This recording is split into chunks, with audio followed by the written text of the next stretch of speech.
নমস্কার বন্ধুরা, মিতা কিচেনে আপনাদের অনেক অনেক স্বাগত। আজকে আমি করছি ফ্রুট ডিজার্টের একটা রেসিপি। এর জন্য আমি দুধটাকে বয়েল করে ঠান্ডা করে নিয়েছি।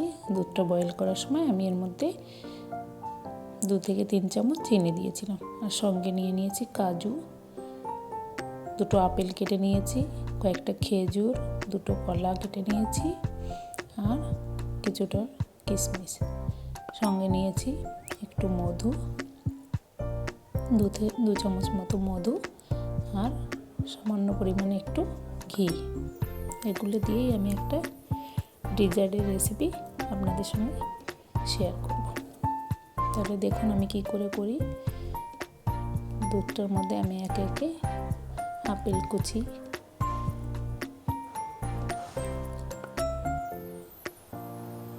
জানি না এটাকে আপনারা কি বলেন, কিন্তু আমি এটাকে ফ্রুট ডিজার্ট বলেই জানি। আপনারা কে কে বলেন, এই রেসিপিটাকে কী নামে জানেন, প্লিজ আমাকে কমেন্টে জানাবেন। তারপরে আমি কলা কুচি দিয়ে দিলাম, সঙ্গে কাজু, খেজুর, কিশমিশগুলো দিয়ে দেবো,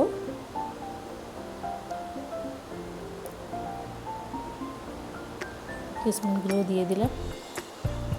বন্ধুরা, আমার রেসিপিটা যদি আপনাদের ভালো লেগে থাকে প্লিজ একটা কমেন্ট করবেন আর শেয়ার করতে ভুলবেন না। এগুলো আমি একসঙ্গে সব মিশিয়ে নিলাম ভালো করে। দুধটা অবশ্যই ঠান্ডা করে নেবেন বয়েল করে, আর একটু ঘন করে নেবেন দুধটা, তাহলে রেসিপিটা খেতে অনেক টেস্টি হবে।